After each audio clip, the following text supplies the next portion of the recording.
Okay, so this is the second lecture, and just trying to break these up in 25 minutes or so that we don't have the run-on problem and you can be reminded to take a break. Okay, so we're going to use a simplified version of Scrum in this class. And Scrum is really, it's a way of managing projects. We'll talk about that. It's different than Waterfall. And Waterfall is where, we have a Gantt chart and we say that this is what's going to happen in the future. Most projects that are Waterfall run, they are often late and over budget. Scrum is a way to kind of deal with some of the uncertainty in projects. It's really useful for that. And so teams can kind of get together. And so what Scrum is, it's a method of managing work where you have to kind of pass the ball between team members with skills and kind of focus on what you're going to deliver as a value increment in a sprint. And a sprint is defined as usually it's 2 to 4 weeks. And the team will sort of define all the things that they want to get done in the sprint and load up the tasks and then try to get those tasks done. If they don't kind of have a rhythm like that, then it's easy to get interrupted and it's easy to have things that run on. And so the team actually works together and the team is judged based upon whether or not they can get those things done. Okay, I suggest you take a look at this steps of Scrum here. This is from this will give you a thing. And I made a Trello board, and Trello was inspired by Scrum. Okay, and this is a board here that you can copy. And for example, what you're going to do is you kind of define what your sprint looks like. So, hey, what are we going to get done in the next week or the next 2 weeks? And your team will load up the tasks. And then you have stuff that you're going to, this is the stuff you're going to do for the whole project here. And then these are the things you're going to do in the sprint. And then when you start on them, you can drag them over. And then you say you start on them. And then when you're done, you can bring them over here. Okay. So it's a real simple way to keep work done. And that way people can kind of be reminded what they need to do. So that's the process. You basically say, what are we going to do for the project? What are we going to do in our sprint? Usually like the week or one or 2 weeks, whatever you guys decide is going to work for you. And then you pick the tasks that you guys agree on that, hey, this is what we're going to do. When you get them done, you put them over here, and then you change the dates and kind of keep a record of the tasks that you've done. Now, David Ullman, who wrote the mechanical design process, has this graphic. And this graphic here you can find on his website. This is the steps. Okay, so these are the steps for Scrum, and these are the dynamics where you organize a team, you pick your requirements for your thing, you put them on the board, and then you build that backlog of tasks. You plan your next week or two. You plan your next 2 to 4 weeks typically for a typical sprint. Since we're in a 15-week class, you will probably want to work in weeks. Then you pick the tasks that you're going to do for that week, and then you meet together regularly in true Scrum. You'll have a 15-minute meeting every morning. You'll have a planning meeting at the beginning of the sprint, a 15-minute meeting every day. And then you'll have a review and retrospective, which is like, how did we do with our work? How did we do with the way we work and the work product? So you review the way you work and you review your actual work that you did, and then you repeat the cycle. So at the end of every sprint, you should be producing what David Ullman calls product artifacts that are the value increment. So like if in the first sprint you can define the structure of the cart and the basic concepts, that would be that value increment that you would deliver for that project for that week. Okay. So you can take a look at those files. Just a brief history where Scrum came from. I'm calling Deming the Scrum grandpa. You've maybe heard of the Deming cycle. He's the guy, he studied statistical process control. and he is responsible for the Toyota production system, actually.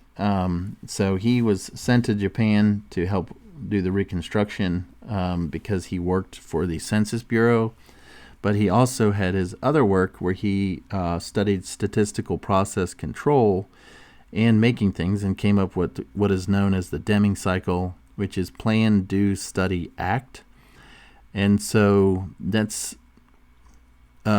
what Scrum kind of is. So you plan, you do, you study, and then you act. So you plan your work, you do your work, and then you see if what you're doing actually works. And then you do it on a rhythm so that your work can continually get better, and you do things about the things that are problems. You'll see here in the middle that's Deming and the Toyota president giving the Deming Prize. And Toyota was the first company to receive the Japan Quality Medal, and you can only get that medal 5 years after you get the Deming Award. There's a quote from the chairman from Toyota in the 80s that is, "There's not a day that I don't think about what Dr. Deming meant to us. Deming is the core of our management." So most people are familiar with the Toyota quality or Toyota production system, and this is where it came from. And so the word Scrum actually is attributed to this paper. This is called the New Product Development Game. This is a Harvard Review paper. They studied the way that people made copiers. I believe they studied various copier manufacturers.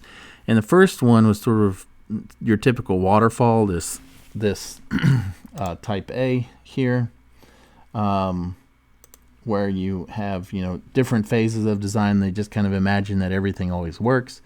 But in real life, we know that that's rarely how it goes. And so there's type B companies that have these sort of overlap groups, which makes things smoother and allows them to deliver product faster. And then there's these other people, which is this type C, who kind of like are allowing the design to bleed and all the steps of the design to bleed into later phases of the design for questions they don't have. And they kind of get all the work that they can get done when they can get it done because they're communicating and doing that effectively. And so they said that teams should really work more like a rugby team. And in rugby, it's called the scrummage.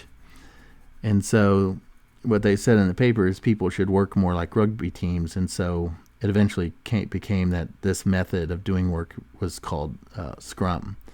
So these are the values for great teams, and these are the values for great companies. And they had to have built-in instability where they could be flexible, self-organizing project teams, overlapping development phases. That's what you see here, these overlapping development phasing. Multi-learning, which means you don't have all of your software people in one building and all of your other people in another building. You kind of have interdisciplinary teams with skill sets. And then you have a process that helps them, and then you have a way of getting what people learn back into the organization. Okay, so that's what they noticed that worked, and that's kind of what became Scrum. People say that the waterfall design approach is designed so everybody gets blamed, but nobody can get fired. Okay, then Jeff Sutherland got offered a job. These are the kind of like the Scrum parents. They're the ones who have written the book and done a lot of the work. Ken Schwaber has been working in software. Jeff Sutherland has been, I think he's a medical doctor and an Air Force pilot who came in. So they kind of formalized the values of Scrum. And they're shown here, which are openness, respect for others, focus, and commitment. And they say most problems are system problems, not people problems. So don't get mad at everybody. Why don't you just come up with a system to encourage people to work together? So Scrum really works with that. So you kind of go like back in the day, sort of like a graph of how it became Scrum and where it is. You have the Deming there shown in the picture with the Plan, Do, Study, Act, which became the Toyota production system, which was formalized as lean manufacturing. And then you have the book, the article that I just showed, which is the new product development came in the '86, and they said, okay, this is Scrum. Simultaneously, you had people in the software world working on object-oriented programming, and so Scrum became a way of doing work, and it was adopted by most software teams. Okay, it's very common. I'll show you a graphic here in a second of all the people using, and that became extreme programming and agile. Okay, so you kind of have this roots of hardware here, and then you have these software roots. You have this concept that kind of helps people do better work, and that became Scrum. Okay. So in 2014, this book was published, The Art of Doing Twice the Work in Half the Time. It's a good book. It's an easy read. It talks about doing work a little bit better. And the better we can do in our work, the more enjoyable we can make our lives. Okay, there's the hardware, software. And what about using Scrum for hardware? Turns out hardware is a little bit very different than software. So take a look at this. We're not going to go into the details. This is just really, you need to be aware of this and the words. Okay. So early in the 2000s, they got together, and you'll see Ken Schwaber and Jeff Sutherland, the authors of the Scrum book that I just mentioned. And they value individuals and interactions over processes and tools, working software over comprehensive documentation, customer collaboration over contract negotiation, and responding to change over following a plan. Okay, so they say they value all these things, but they value the items on the left more. Okay, so really Scrum is a way of facilitating reality and the fact that we work with people, and that things are really dynamic in a lot of project work. Okay. So this is from the Agile Manifesto. This is rooted in software, but I think has a lot of bearing in what we're trying to do. And David Ullman, author of the Mechanical Design book, is actually has a course on Scrum for hardware and is working on adopting it so mechanical engineers can have a better tool. Okay, for us, these are the concepts where we really want to build customer satisfaction through an early and continuous delivery. And that means you just keep people up in the loop, and you work on the things that are the most important. Okay, you got to be able to accommodate change, which is why you kind of have these daily stand-up meetings, and you have the ability to change your goals in your next sprint to reflect the fact of the current information, or if you have parts that are delayed in shipping, you can be agile. Okay.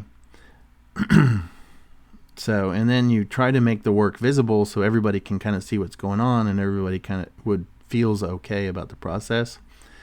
And it really requires the work to be around motivated individuals and the face-to-face interactions.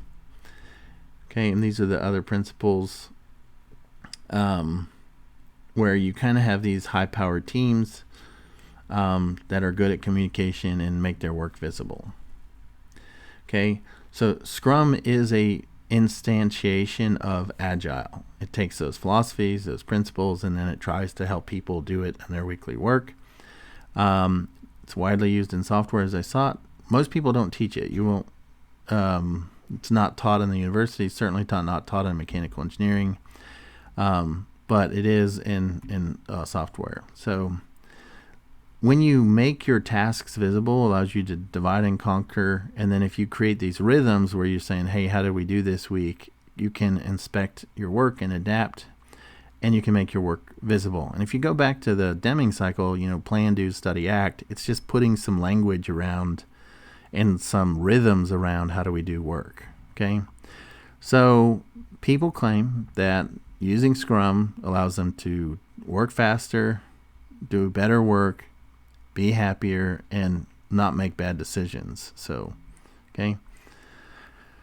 So, we really don't have enough time to go into detail about Scrum, but I think you hopefully can get the picture. This is a Saab team that is responsible for the oxygen system for the Gripen fighter jet. That's them in their daily stand-up. But companies like Volvo, Tesla, Saab, John Deere, SpaceX, Raytheon, Oak Ridge, National Labs, Bosch, etc., they also use Scrum. So why aren't we educating students at Scrum? I don't really know. You're going to get a brief intro to it today. These are some of the companies that are using Scrum. Okay. And the difference between Scrum and Waterfall, Waterfall is where we have these Gantt charts and we say, hey, do all these steps and then go through those steps and then you'll get a product. Scrum kind of is a little bit different. It says, hey, pick the steps on a smaller scale and then go and iterate through them over and over and over. That's more like Scrum. Waterfall is like, hey, we're going to do this first, then do this, then do this, then do this.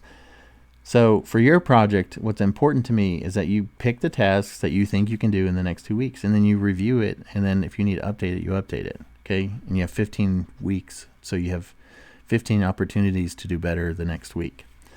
Okay, the data, this is from a paper that reviewed people for projects. 42% of the Agile projects were successful. Half of them were considered challenged, but only 8% of them failed. Versus a Waterfall where only a quarter of the projects were successful, half of them were challenged, and almost a quarter of them failed. Okay, so just the way that we communicate and do the work really has a lot to do with how successful our projects are. Okay, so for your next steps, get acquainted with the project.